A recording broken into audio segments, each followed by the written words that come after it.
Hi hello welcome back to our channel Mallam creation. So friends, ఈ రోజు constable గా select అయిన మన మిత్రులు చాలా మంది అయితే మనతో అయితే ఉండడం జరిగింది.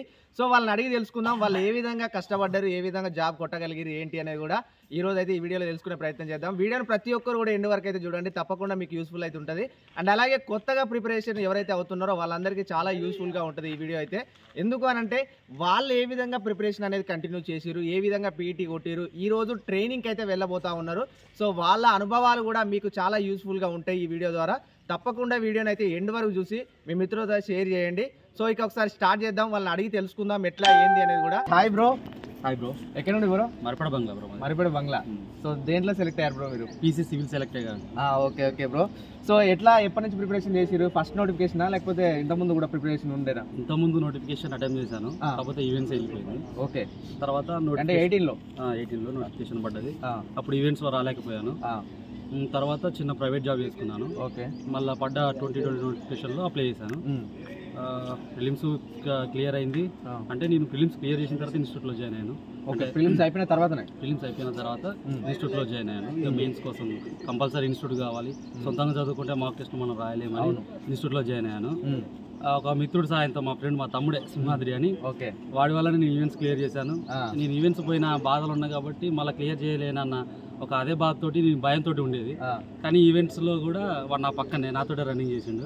వాడు పుష్ చేసిండు, ఏం కదన్నా 4 రౌండ్లు కొట్టగలవు అని అనుకుంటూ పుష్ చేయడం వల్ల నేను ఈవెంట్స్ క్లియర్ చేయగలిగాను. సో ఇంత బాడీ ఉంది, బాడీ గట్టిగా ఉన్నా కూడా క్లియర్ చేసిరు. 6:30లో కొట్టాను. క్లియర్ చేసిన తర్వాత నాకు ఒక నమ్మకం ఉండే, ఈవెంట్స్ క్లియర్ చేసి జాబ్ ఎట్టాగా కొట్టుకోగలను, కొంచెం చదువుతా బ్రో నేను. తర్వాత మెయిన్స్ ప్రిపరేషన్ మన దిల్షునగర్లోనే స్టడీ హాల్ తీసుకొని అందులోనే ప్రిపేర్ అయ్యేటోని, మార్కెట్లో దొరికే బుక్స్ తీసుకునేటోని. అంటే డైలీ ఎన్ని అవర్స్ ఏమన్నా అట్లా చదివేది వల్ల? ఎన్ని అవర్స్ అని లేదు బ్రో, మాక్సిమం అయితే 7 to 8 అవర్స్ అయితే చదివేవాడిని. కాన్సన్ట్రేట్గా చదివేవాడిని, చదివిన కొద్దిసేపు అయినా సరే మంచిగా ఇంట్రెస్ట్ గా మంచిగా చదివేటోని. Okay bro. ఓన్లీ మీరు పీసీకే చదివిరా, వేరే ఎగ్జామ్స్ ఎస్ఐ కూడా చదివా బ్రో. ఎస్ఐలో కూడా 228 స్కోర్ చేశాను. ఓకే, మంచి స్కోర్. మాది 238 కట్ ఆఫ్ పెట్టారు. 228 లిటిల్ బిట్ మిస్ అయిపోయింది. నెక్స్ట్ టైం మంచిగా ట్రై చేస్తాను.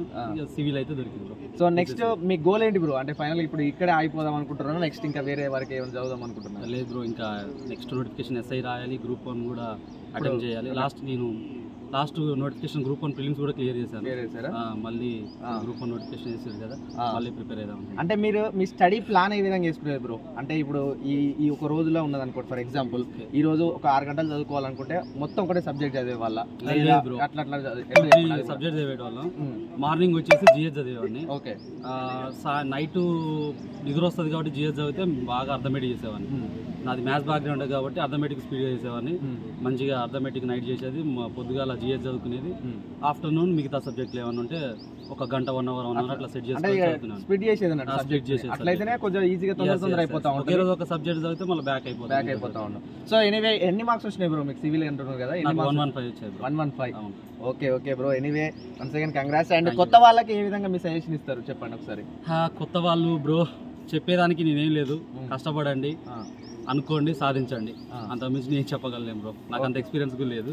కాకపోతే మల్లం క్రియేషన్ ఛానల్ వల్ల చాలా చాలా హోప్, మల్లం క్రియేషన్ అంటే మాకు హోప్, చాలా హోప్ నింపిండు. Thank you bro. Thank you so much. And hi bro. ఎక్కడ నుండి బ్రో? బంగ్లా బ్రో. బంగ్లా, మరిపడ బంగ్లా. ఓకే బ్రో, మీరు దేంట్లో సెలెక్ట్ అయ్యారు bro? PC civil bro. PC civil. Okay. ఈ ప్రిపరేషన్ ప్లాన్ అనేది ఏ విధంగా ఉండేది, ఎట్లా ఏంది అని ఒకసారి చెప్పండి. ప్రిపరేషన్ అంటే డైలీ ఒక 2 సబ్జెక్ట్స్ తీసుకుంటాం బ్రో, 2 or 3 సబ్జెక్ట్స్. అండ్ అలాగే మీరు ఆల్రెడీ రైల్వేలో కూడా జాబ్ వచ్చింది, గ్రూప్ డి సెలెక్ట్ అయ్యాను. గ్రూప్ డి సెలెక్ట్ అయ్యారా? Okay okay. వన్స్ అంటే సెకండ్ జాబ్ బ్రో. ఓకే. అంటే ప్రిపరేషన్ చెప్పండి బ్రో, ఎట్లా మీరు గ్రూప్ రైల్వేకు అది డిఫరెంట్ వే, ఇది డిఫరెంట్ వే, ఎందుకంటే స్టేట్ వేరు, సెంట్రల్ వేరు.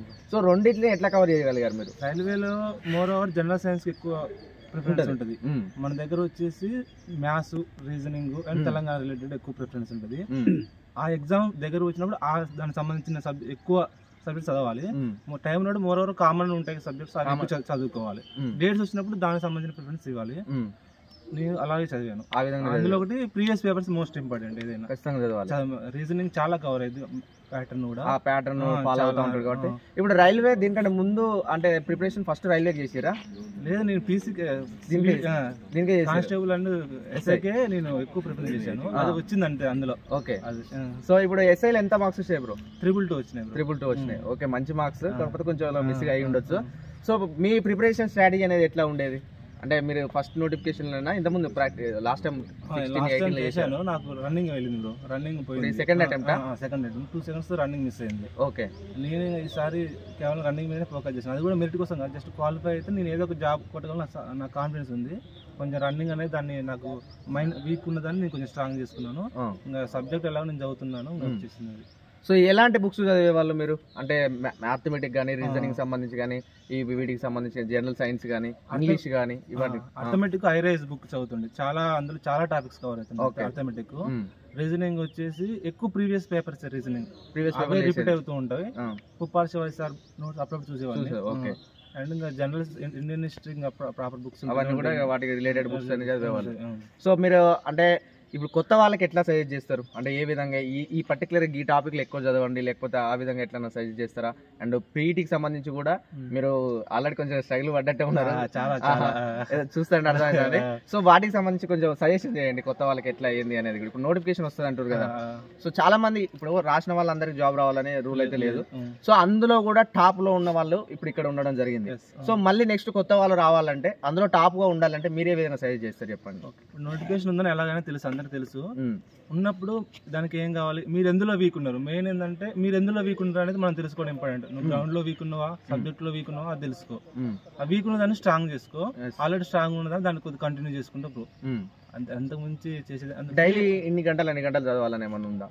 అంటే అట్లా పర్టికులర్ ఏమైనా చెప్తారా? లేదంటే ఏ టైం ఆ టైం అట్లా? కొంతమందికి ఈవినింగ్ ఇష్టం ఉంటుంది, కొంతమంది మార్నింగ్ ఇష్టం ఉంటుంది. యావరేజ్ ఒక 8 hours సరిపోతుంది బ్రో. ఇదేం పెద్ద యూపీఎస్ అంత కష్టమైంది కాదు. ఒక ఇంట్రెస్ట్ తో, ఒక కాన్సన్ట్రేషన్ తో ఒక 7 to 8 hours చేస్తే ఒక 6 months 1 year లోపే దీన్ని క్రాక్ చేయడం సింపుల్ గా అయిపోతుంది, ఈజీగా అయిపోతుంది. So anyway once again congratulations bro, 2 jobs సాధించారు. సో మన ఛానల్ కి ఇంటర్వ్యూ ఇవ్వడం అనేది చాలా హ్యాపీ. ఒక విషయం చెప్పాలి, నేను ఒకసారి కానిస్టేబుల్ కేసులు పెండింగ్ ఉన్నప్పుడు మనకి వస్తుందా లేదా అప్డేట్స్ కోసం మనం ప్రతి సైట్ చూడలేము. అలాప్పుడు అన్న మల్లం క్రియేషన్స్ అన్న యూట్యూబ్ ఛానల్ చూస్తుండేవాడిని. ప్రతిదీ అప్డేట్ జస్ట్ ఏమంటే నాకు అర్థమైంది, నాకు కూడా నోటిఫికేషన్ ఇస్తుంది అని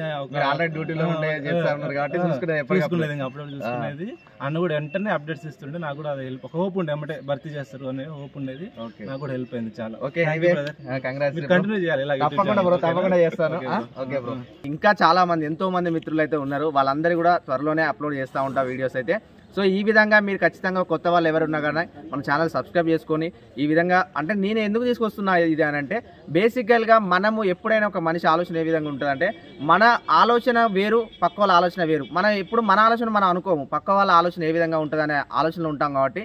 సో వీటన్నిటికి సంబంధించి వాళ్ళ ఎక్స్పీరియన్స్ వాళ్ళు ఈ విధంగా ఉన్నది కాబట్టి. సో చూడండి, తప్పకుండా మన ఛానల్ సబ్స్క్రైబ్ చేయాలంటే సబ్స్క్రైబ్ చేయండి, మీకు చాలా యూస్ఫుల్గా ఉంటుంది. So thank you very much. నేను మీ మల్లం క్రియేషన్స్ యూట్యూబ్ ఛానల్.